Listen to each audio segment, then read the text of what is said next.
त्यानिमित्तानं महाराष्ट्रातल्या जनतेला सुद्धा मला म्हणायचं आहे की आपण आता एआयच्या जमान्यात आहोत. सोशल मीडियावर वाटेल तसे लोक व्यक्त होतात.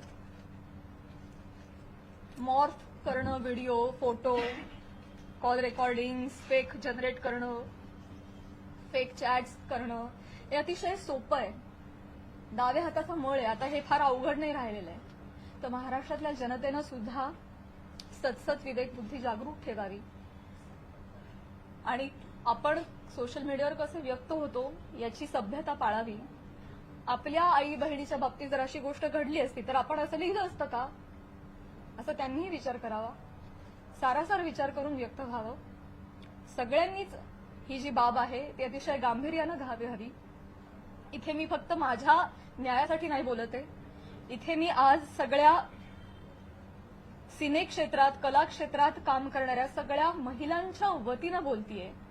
आज त्यांचं प्रतिनिधित्व करते असं मी म्हणेन की समाजामध्ये उजळ माथ्यानं जगण्यासाठी आम्हाला एक फ्रीडम असलं पाहिजे, एक मान सन्मान ठेवला गेला पाहिजे. यासाठी तुम्ही सुद्धा ती डिग्निटी पाळणं गरजेचं आहे आणि तो मान सन्मान देणं गरजेचं आहे असं मला वाटतं आणि तुम्ही ते कराल अशी मी आशा व्यक्त करते. एक प्रश्न असा होता आता आपण ज्या पद्धतीने आता एकच प्रश्न आहे. सुरेश दास महिला आयोगाकडे आपण अच्छा, ओके, वन बाय वन जाऊया. सुरेश दास म्हणतात प्राजक्ता माळींची माफी मागणार नाही. सुरेश दास म्हणतात प्राजक्ता माळींची मी जाहीर माफी मागणार नाही. मी त्यांना मागणी केलेली आहे.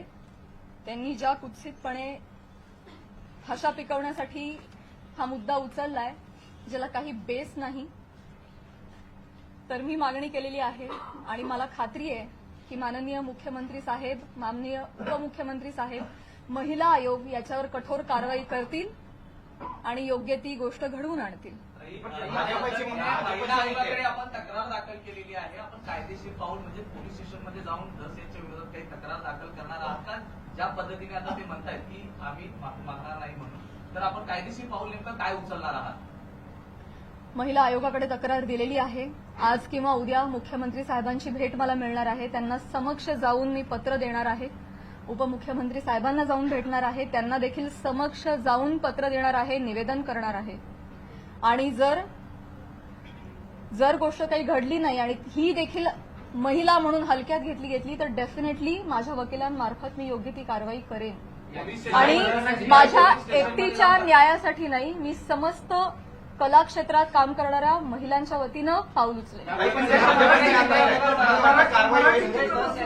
भाजपचे आमदार आहेत आणि मुख्यमंत्री गृहमंत्री कारवाई करतील असं वाटतं. आता तुम्हाला एक चान्स दिला ना, बाकीच्यांना पण. या प्रकरणाची सुरुवात तुम्ही उल्लेख देखील केला, करुणा मुंडे यांच्या व्हिडिओपासून झाली होती. तर तुम्ही सुरेश दस यांच्यावरती कारवाई करावी अशी मागणी करताय. करुणा मुंडे यांची तक्रार तुम्ही महिला आयोगाकडे केली किंवा करणार आहात का? मी ऑलरेडी त्यांना देखील नोटीस पाठवली आहे, करुणाताईंना तेव्हाच पाठवली आणि त्यानंतर त्यांनी काही वक्तव्य केलं नाही, त्या शांत बसल्या. त्यामुळे मी पुढे काही त्यांच्यावर कारवाई केली नाही. डेफिनेटली आहे. मराठी चित्रपटसृष्टी सगळे कलाकार खंबीरपणे माझ्या पाठीशी आहेत आणि मी सगळ्यांचं नेतृत्व करेन. सुरेश दस यांनी ही पत्रकार परिषद आपली चालू आहे त्याच्यानंतर त्यांनी प्रतिक्रिया दिली की हे संतोष देशमुख प्रकरण दुसरीकडे नेण्यासाठी म्हणून तुम्ही ही पत्रकार परिषद. मला हेच सांगायचं आहे तुम्हाला सगळ्यांना, हेच सांगण्यासाठी आज मी आली आहे की तुमच्या राजकीय हेतूसाठी तुम्ही कला क्षेत्रातल्या कलाकारांची नावं का जोडताय? कलाकारांचा आणि राजकारणाचा काही एक संबंध नाहीये. तुम्ही जर कालच्या त्या भाषणामध्ये आमचं नाव घेतलं नसतं तर आज मी तुमच्यासमोर इथे नसते. मी आज माझ्या ज्योतिर्लिंग यात्राला असते. त्यांनी नाव घेतल्यामुळे आज मला इथे बसावं लागतंय. त्यांनी सुरू केली ही गोष्ट. त्यामुळे तुम्ही असा अर्थ जोडू नका, ही तुम्हालाही विनंती. आणि मुळात राजकारणाचा आणि कलाकारांचा काही संबंध नाही. तुम्ही तो ओढून आणू नका. स्पेशली महिला कलाकारांना तुम्ही इथे त्यांच्या प्रतिमा डागाळू नका. येस, हो, इथे मुलगी बोलतीये. या सगळ्या चिखलफेकमुळे कुठेतरी कलाकार कोणत्याही गोष्टीवर भूमिका घेताना म्हणजे काचकूच करतात असं वाटतं का? भीती वाटते ना, कारण प्रसार माध्यमं त्याला चुकीची प्रसिद्धी देतात. यामुळेच पुढे कधी म्हणूनच मुख्यमंत्र्यांना मी विनंती करणार आहे की जर कुठलाही पुरावा नसेल तर प्रसार माध्यमांनी, स्पेशली युट्यूब चॅनल्सनी जर अशा काही बातम्या केल्या तर त्यांच्यावर कठोर कारवाई करावी. इनफॅक्ट तशा पद्धतीचे निर्देश त्यांनी आत्ताच जारी करावेत. सुरेश धसांनी फक्त माफी मागावी एवढंच तुमची मागणी आहे की जरी त्यांनी माफी मागितली तरी त्यांच्यावर कारवाई करण्यात यावी अशी मागणी? मला ना प्रॉब्लेम एक दोन व्यक्तींनी बोलण्याचा नाहीये, या मला प्रवृत्तीचा त्रास आहे. हा प्रघात पडता कामा नाहीये की कोणीतरी काहीतरी फार कष्टाने नाव कमवतो, कोणीतरी एक काहीतरी येऊन बोलून जातं आणि अख्खी इमेज डागाळते. स्पेशली महिलांच्या बाबतीत मी पुन्हा तेच म्हणेन की नाव घेताना त्यांनी 3 महिलांचं का नाव घेतलं? पुरुष कलाकार गेलेच नाहीत का हो परळीला कधी कार्यक्रमाला? मी जेव्हा गेले होते कार्यक्रमाला तेव्हा माझ्याबरोबर सुद्धा प्रसाद खांडेकर, गौरव मोरे ही मंडळी होती, अमीर हडकर, आमचे सगळे कलाकार होते, त्यांची नाही नावं आली. त्यामुळे स्त्री कलाकारांना याच्यामध्ये गोवू नये. राजकारण्यांनी स्वतःच्या स्वार्थापायी टीआरपी त्यांच्या अशा पद्धतीनं वाढवू नये आणि गैरवापर करू नये. हिंदी असो किंवा मराठी राजकीय नेते मुख्यतः कलाकारांना टार्गेट करतात. हे हेतुपुरस्सर किंवा जाणीवपूर्वक वक्तव्य केल्यानंतर त्यांना प्रसिद्धी मिळते. मला हे माहिती नाही ते लोक त्याच्यासाठी असं वक्तव्य होतं असं वाटतंय का? आणि याचा पाठपुरावा म्हणून तुम्ही कलाकारांची काही संघटना बांधणार का किंवा त्यांना एकत्र आणणार का आगामी काळात? मला हेच म्हणायचं आहे की ते काहीतरी बोलून जातात, एक काहीतरी वल्गना करून जातात. खरं तर त्यांनी अशा पद्धतीच्या वल्गना हाणून पाडल्या पाहिजेत एक लोकप्रतिनिधी म्हणून, पण ते त्याला हवा देत आहेत ही गोष्ट चुकीची आहे. पण त्यांना जेव्हा कळेल पुढे जाऊन की त्यांच्या एका वक्तव्याचे 1000 वेगळ्या पोर्टल्सनी 1000 न्यूज केल्यात, हे त्यांना कळल्यानंतर खरं तर तेही करणार नाहीत, करुणाताई बोलणार नाहीत. पण त्यांना ही पुढे गोष्ट एवढी मोठी घडतीये ह्याची त्यांना कल्पना नसावी कदाचित. मला जेवढे त्या 2 व्यक्ती बोलल्या याचा त्रास आहे तेवढाच त्रास मला प्रसारमाध्यमांनी केलेल्या फेक न्यूजचा देखील आहे. सो डेफिनेटली याच्यावर कारवाई व्हावी असं मला वाटतं. कलाकार या विषयांवर बोलणं टाळतात, सोडून देतात. त्याच्यामुळे तुम्हाला वाटतं का की त्यांना बोलायला वेळ मिळतो किंवा तो चेष्टा मस्करीचा विषय होतो? करुणा मुंडेंनी जेव्हा तुमच्यावर टीका केली तेव्हा जर तुम्ही उत्तर दिलं असतं किंवा पुन्हा एकदा तुमचं नाव अशा प्रकारे घेतलं गेलं नसतं असं वाटतं? पुन्हा एकदा मी तेच म्हणेन, पुन्हा एकदा मला तेच म्हणायचंय का कलाकार पुढे येत नाही? मी पहिलं वाक्य म्हणाले की या सगळ्यामध्ये आमची हतबलता आहे गप्प राहण्यामध्ये. का? कारण समाज माध्यमांमध्ये ही चिखलपेक चालू राहते, विषय एवढा असतो कुठेतरी वेगळीकडे जाऊन पोचतो. आज तुम्हाला काय वाटतंय हे चालू राहतं. त्यामुळे कलाकार शक्यतो यामध्ये पडत नाहीत. आणि बरीच मंडळी, मी फक्त कलाक्षेत्र म्हणत नाही, बऱ्याच क्षेत्रांमधली मंडळी गप्प राहणं हा पर्याय निवडतात, कारण हे असं जाहीरपणे चिखलफेक होत राहते.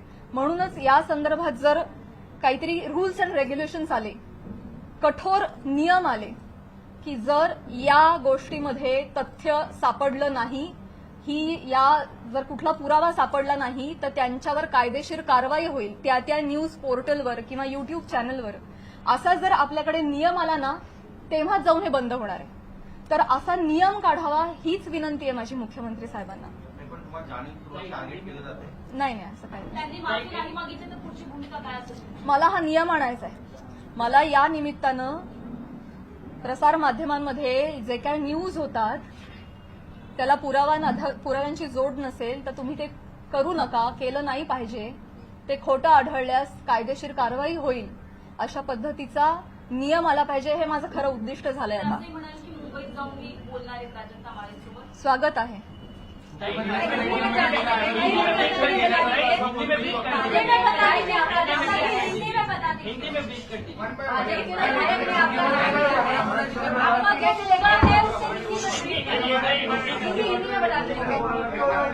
एका पत्रकाराला एकच देते.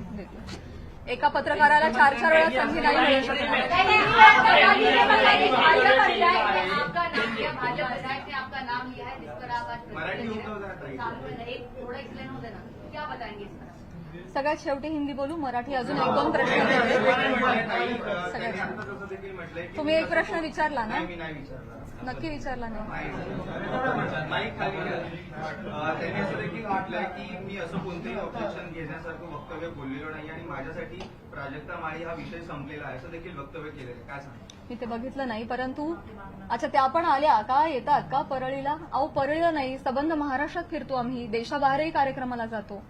परळी पॅटर्न, जवळचा पत्ता, तुम्हाला जर चित्रपट बनवायचा असेल तर परळी पॅटर्न म्हणजे म्हणायचं काय? हे डेफिनेटली अतिशय निंदनीय वाक्य आहेत, अतिशय डिरोगेटरी आहेत. या मागचा सूचित अर्थ कळू नये इतका महाराष्ट्र आणि मी दुधखुळी नाहीये. त्यांना जे आडून बोलायचं होतं हे सगळ्यांना कळतंय. त्यामुळे परळीला येतात म्हणजे मी काहीच बोलू नये असं नसतं.